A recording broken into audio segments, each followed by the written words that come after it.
Arithmetic progression series. तो अगर मैं अर्थमेटिक प्रोग्रेशन सीरीज की बात करता हूं तो ये जो सीरीज होती है, देखिए इसके फर्स्ट टर्म को बोलते हैं हम ए, सेकेंड टर्म को A2, थर्ड टर्म को A3, फोर्थ टर्म को A4 और लास्ट टर्म मतलब nth टर्म जिसे बोल सकते हैं उसको बोलते हैं AN से हम उसको रिप्रेजेंट करते हैं। इतना क्लियर हुआ होगा आपको।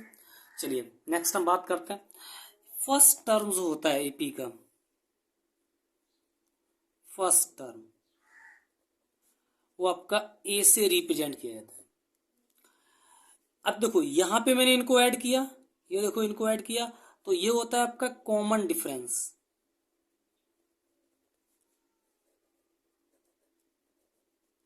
कॉमन डिफरेंस, और इसे नोट करते हैं हम डी से, स्मॉल डी से नोट करते हैं।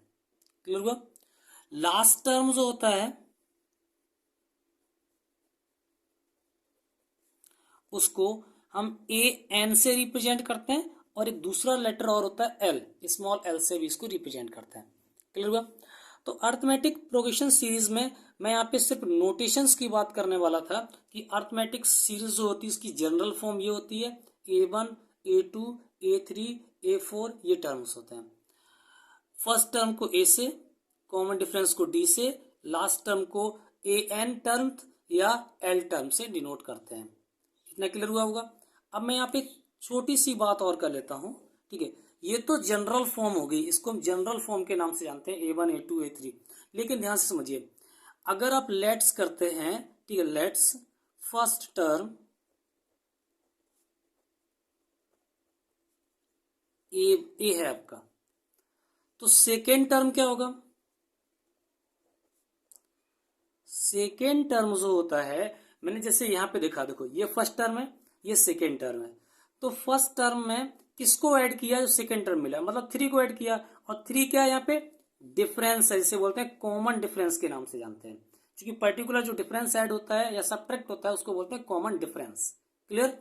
और common difference may be positives और मे बी नेगेटिव, यानी कि जो डिफरेंस होता है सीरीज का वो आपका पॉजिटिव भी हो सकता है और नेगेटिव भी हो सकता है। अब इसके अकॉर्डिंग आप देखिए, अगर फर्स्ट टर्म ए है तो सेकेंड टर्म को आप ये लिख सकते हैं A plus D, A plus D. ये सबसे इंपॉर्टेंट पॉइंट है, ए प्लस डी। ए प्लस डी मैंने क्यों लिखा ये समझिए ध्यान से।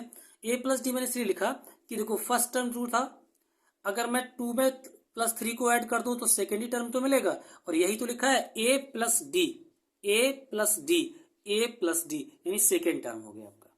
इसी तरह से अगर हम थर्ड टर्म को लिखें,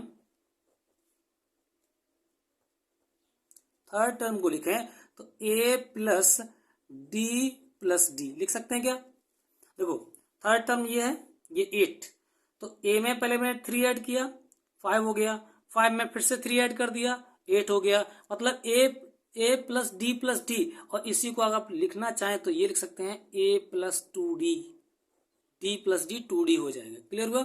तो इसी तरह से किसी भी टर्म को जब आप नोट करते हैं तो उसको इस तरह से आप रिप्रेजेंट कर पाएंगे और कोई भी प्रॉब्लम्स नहीं होगी। अब अगर यहीं पे बात करें कि nth टर्म लिखना है तो यहाँ पे क्या होगा कि a प्लस एन की जगह यहाँ पे जो 2 लिखा है, 2 मतलब यहाँ पे क्या हुआ, जब थर्ड टर्म में तो 2 है, सेकेंड टर्म था तो 1D था, और फर्स्ट टर्म था तो D था ही नहीं, मतलब जो nth टर्म होगा उसमें से एक कम करके लिखेंगे। तो वो मैं फॉर्मूले से ही डायरेक्ट आपको बता दूंगा। तो ये आपका यहाँ पे क्लियर हुआ होगा। तो आशा करता हूँ कि इसकी जो अर्थमेटिक की नोटेशंस है, यानी कि फर्स्ट टर्म को L से, कॉमन डिफरेंस को D से, लास्ट टर्म को AN और L से रिप्रेजेंट करते हैं, ये होती है इसकी जनरल फॉर्म। और इसकी हम थोड़ी सी अगर बात करें तो एक फॉर्म और लिख सकते हैं इसके अकॉर्डिंग हम यहाँ पे, जैसे ये मैंने पढ़ा यहाँ पे, तो इसके अकॉर्डिंग मैं एक फॉर्म और लिख सकता हूँ।